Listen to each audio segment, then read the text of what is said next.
안녕하세요. IMBC TV 속 주치 리포터 박경아입니다. 요즘 TV나 스크린에서 많이 볼 수 있는 한예슬 씨나 김태희 씨 얼굴 기억나시나요? 바로 이분들이 V라인의 대표 주자라고 할 수 있는데요. 요즘은 S라인보다 이 V라인이 대세라고 합니다. 그래서 제가 오늘은 이 V라인의 비밀을 확 파헤치러 로미안 성형외과로 찾아왔는데요. 자, 지금부터 어떤 내용인지 함께 만나보시죠.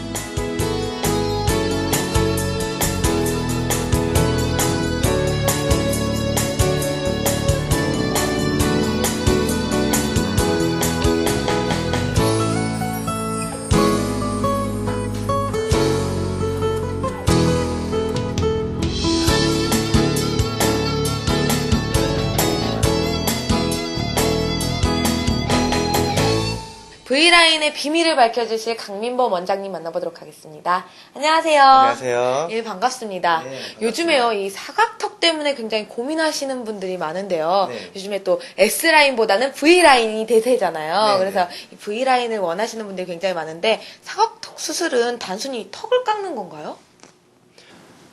단순히 턱뼈를 깎는 수술은 아니고요. 사각턱의 원인에 따라서 일단 엑스레이 분석을 통해서 그리고 환자가 원하는 정도에 따라서 하악각 절제술과 피질절골술 그리고 뭐 V라인을 원하는 사람은 턱끝 절제술을 같이 시행을 하는 경우가 있습니다. 하악각 절제술과 피지절골술이 있다고 하셨는데요. 그 두 가지가 어떤 차이점이 있는 거죠? 하악각 절제술은 단순히 이 L자형으로 귀 밑에 내려온 각을 절제함으로써 보다 옆 라인과 45도 라인을 부드럽게 만드는 거고요. 그리고 앞에서 뼈가 넓어져 있거나 두꺼워져 있는 경우에는 피질절골술이라고 해서 뼈의 두께 자체를 줄여주는 수술을 하게 됩니다. 그래서 이를 동시에 시행할 수도 있고 그렇지 않고 피질절골술만 시행할 수도 있고 하악각 절제술만 시행할 수도 있습니다. 그런데요, 이 요즘 연예인들도 V라인이 대세잖아요. 네. 이렇게 사각턱 수술뿐만 아니라 V라인 시술이 또 따로 있다던데 어떤 시술인가요? V라인 턱 성형술은 요즘 많이 선호되고 있는데요. 기존에 있던 턱끝 성형술과 그리고 사각턱 성형술이 같이 융합된 거라고 볼 수 있습니다. 턱끝 성형술의 종류도 여러 가지가 있는데 원래는 턱끝이 비대해 있거나 아니면 작아져 있거나 아니면 뭐 비대칭 같은 경우에 이를 교정하는 수술이었지만 요즘은 라인 자체를 V자 모양을 만들어줘서 턱선이 45도, 옆선 그리고 앞에서 봤을 때도 모두 V자 모양으로 아주 멋있게 나오게 하는 그런 수술 방법입니다. 우리가 V라인 수술을 하게 되면 옆면이나 앞면 모두가 이렇게 갸냘프게 좀 고급스럽게 세련되게 나오는 거잖아요. 네. 하지만 이 턱선이 얇다고 해서 모두 다 세련돼 보이지는 않을 것 같아요. 광대뼈가 튀어나왔거나 이마가 들어갔거나 또 이 입이 돌출됐다면 그렇지 않을 것 같은데 이런 것들을 수술하는 게 또 안면 윤곽술이라고 들었어요. 네. 좀 더 안면 윤곽술에 대해서 자세히 설명해 주세요. 안면 윤곽술은 단순히 사각턱 수술만을 의미하지는 않습니다. 안면 윤곽술은 원래 얼굴의 라인을 좋게 만드는 수술인데요. 이마 성형술, 그 다음에 코, 그 다음에 턱끝, 광대, 사각턱, 그리고 돌출입, 양악 수술, 그리고 주각턱 수술 이런 것들을 종합적으로 모두 다 안면 윤곽술이라고 합니다. 그렇게 안면 윤곽술에는 굉장히 여러 가지 종류가 있지만 그 중에서도 가장 선호하고 또 궁금해하는 것들이 광대 축소술 아닌가 싶어요. 광대가 좀 크면은 좀 세 보이고 좀 날카로워 보이고 그런 것들이 있잖아요. 그랬을 때 이 광대 축소술을 하면 어떤 효과를 볼 수 있을까요?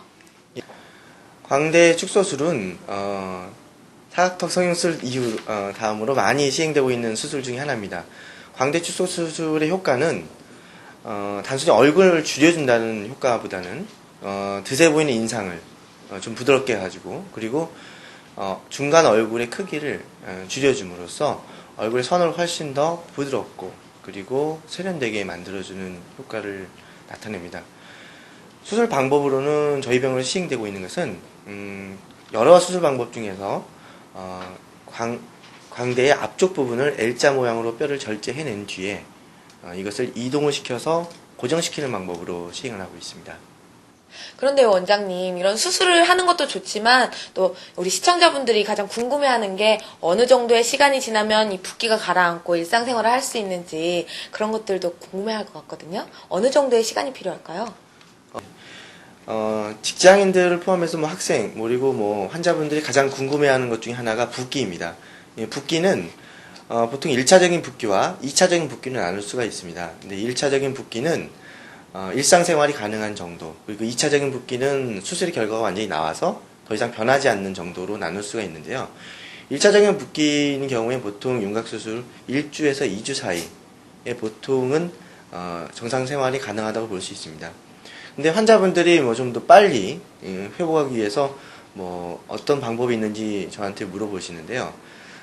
환자분들께서 뭐 주로 경험에 의존해서 말씀을 하시는 거 보면 뭐 빠르게 걷기 운동, 그리고 반신욕, 그리고 앉아서 뭐 잠을 잔다든지 뭐 그런 경우가 있는데 그건 좀 심한 경우인 것 같고요. 보통은 활동을 할수록 붓기는 빨리 빠지는 것이 보통입니다. 그리고 뭐 호박죽을 먹는다든지 다른 음식 때문에 붓기가 빠지는 것은 사실 의학적으로 입증이 되어 있지는 않습니다. 오늘 원장님 덕분에 정말 많은 여성분들이 얼굴에 자신감을 생길 수 있는 그런 희망을 가진 것 같은데요. 마지막으로 아직 이런 성형수술에 망설임을 가지고 있는 그런 분들께 조언 말씀 부탁드릴게요. 네. 요즘 대인관계가 늘어나고 그리고 중요한 역할을 함으로써 보통 사람들이 성형에 대해서 관심이 더 높아졌습니다. 이런 성형수술은 단순한 미의 기준에 본인을 맞추는 작업이라기보다는 본인이 가지고 있는 컴플렉스를 성형수술을 통해서 없애주는 작업이라고 생각하면 되겠습니다. 이로 인해서 본인이 자꾸 고민했던 사회생활의 진출력이나 아니면 뭔가의 활동력이 좀 더 높아지기를 기대합니다. 오늘 좋은 말씀 정말 감사합니다. 감사합니다. 오늘은 로미안 성형외과에서 아름다운 얼굴, 이 V라인 얼굴형을 만드는 방법을 알아봤는데요. 혹시 로미안이 어떤 뜻을 의미하는지 아시나요? 바로 이 아름다운 얼굴로 가는 길을 의미한다고 합니다. 여러분들 망설이고 계신다면요, 더 이상 망설이지 마시고 한 발짝 앞으로 다가서 보세요. 바로 그 앞에는 아주 아름답고 새로운 변화가 여러분들을 기다리고 있을 겁니다.